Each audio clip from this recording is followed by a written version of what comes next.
Pagtatagumpay sa pamamagitan ng tulong ng Diyos. Ikasyam na kabanata. Makinig kayo mga mamamayan ng Israel. Tatawid kayo ngayon sa Hordan para sakupin ang mga bansa na mas malaki at mas makapangyarihan kaysa sa inyo. Malalaki ang kanilang lungsod at may matataas na pader na parang umabot na sa langit. Malalakas at matatangkad ang mga naninirahan dito, mga angkan ni Anak. Alam naman ninyo ang tungkol sa mga angkan ni Anak, at narinig ninyo na walang makalaban sa kanila.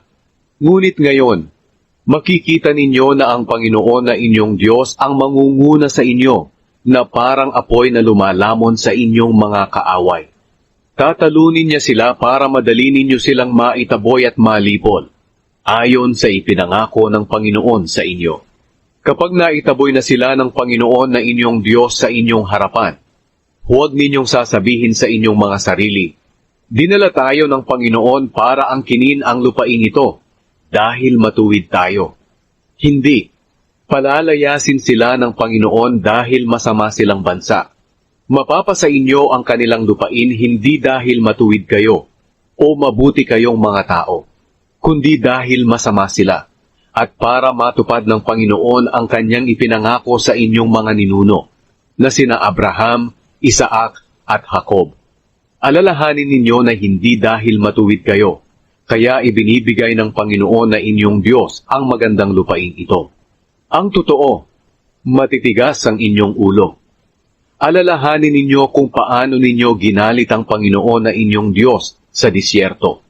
Mula ng araw na lumabas kayo sa Ehipto hanggang ngayon, palagi na lang kayong nagre-rebelde sa Panginoon. Kahit doon sa bundok ng Sinai, ginalit ninyo ang Panginoon. Kaya gusto na lang niya kayong patayin.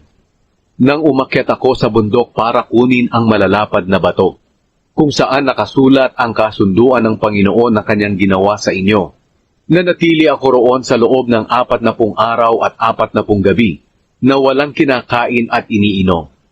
Ibinigay ng Panginoon sa akin ang 2 malalapad na bato, na siya mismo ang sumulat ng mga utos na sinabi niya sa inyo, na mula sa apoy, doon sa bundok ng Sinai, habang nagtitipon kayo. Pagkatapos ng 40 araw at 40 gabi, ibinigay ng Panginoon sa akin ang 2 malalapad na bato, kung saan nakasulat ang kautusan. At sinabi ng Panginoon sa akin, bumaba ka agad, dahil ang mga mamamayan na pinangunahan mo sa paglabas sa Ehipto ay naging masama na. Napakadali nilang tumalikod sa mga tuntunin na iniutos ko sa kanila, at gumawa sila ng mga Diyos-Diyosan para sambahin nila. At sinabi pa ng Panginoon sa akin, nakita ko kung gaano katigas ang ulo ng mga mamamayang ito. Pabayaan mo akong puksain sila, para hindi na sila maalala pa. Pagkatapos gagawin kita at ang iyong salinlahi na isang bansa na mas makapangyarihan at mas marami pa kaysa sa kanila. Kaya bumaba ako mula sa naglalagablab na bundok. Dala ang 2 malalapad na bato, kung saan nakasulat ang tuntunin ng kasunduan. At nakita ko ang pagkakasalan nyo sa Panginoon na inyong Diyos. Gumawa kayo ng Diyos-Diyosang guya.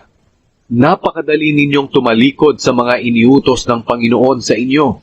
Kaya sa harapan ninyo ibinagsak ko ang 2 malalapad na bato, at nabiyak ang mga ito.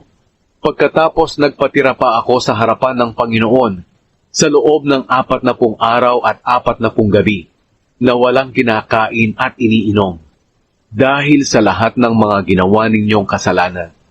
Masama ang ginawa ninyo sa paningin ng Panginoon, at nakapagpapagalit ito sa Kanya. Natakot ako dahil sa matinding galit ng Panginoon sa inyo, dahil baka patayin niya kayo. Ngunit pinakinggan pa rin ako ng Panginoon. Matindi rin ang galit ng Panginoon noon kay Aaron, at gusto rin siyang patayin ng Panginoon. Pero nanalangin din ako ng panahong iyon para sa Kanya. Pagkatapos kinuha ko ang bakang ginawa ninyo, na nagtulak sa inyo sa kasalanan. Tinunaw ko ito sa apoy. Dinurog ko ito na kasing pino ng alikabok, at isinabog sa sapa na umaagos mula sa bundok. Ginalit din ninyo ang Panginoon doon sa Tabera, sa Masa, at sa Kibrot Hataaba. Nang pinalakad kayo ng Panginoon mula sa Kadesh Barnea, sinabi niya sa inyo, lumakad kayo at angkinin na ninyo ang lupain na ibinigay ko sa inyo. Ngunit nagrebelde kayo. Hindi ninyo sinunod ang utos ng Panginoon na inyong Diyos. Hindi kayo nagtiwala o sumunod sa Kanya. Mula nang makilala ko kayo, puro na lang pagre-rebelde ang ginagawa ninyo. Iyan ang dahilan kung bakit ako nagpatira pa sa harapan ng Panginoon sa loob ng 40 araw at 40 gabi. Dahil sinabi ng Panginoon na pupuksain niya kayo. Nanalangin ako sa Panginoon, O Panginoong Diyos, huwag po ninyong puksain ang sarili ninyong mamamayan. Iniligtas po ninyo sila at inilabas sa Ehipto sa pamamagitan ng inyong kapangyarihan. Huwag na ninyong pansinin ang katigasan ng ulo, ang kasamaan, at ang mga kasalanan ng mga mamamayang ito, kundi alalahanin ninyo ang inyong mga lingkod na sina Abraham, Isaac, at Jacob. Kung lilipulin nyo sila, sasabihin ng mga Ehipsyo, nilipol sila dahil hindi sila kayang dalhin ng Panginoon sa lupaing ipinangako niya sa kanila. O sasabihin nila, pinatay sila ng Panginoon dahil galit siya sa kanila. Inilabas niya sila sa Ehipto at dinala sa disyerto para patayin. Ngunit sila ay inyong mamamayan. Sila ang sarili ninyong mamamayan na inilabas ninyo sa Ehipto sa pamamagitan ng inyong dakilang kapangyarihan.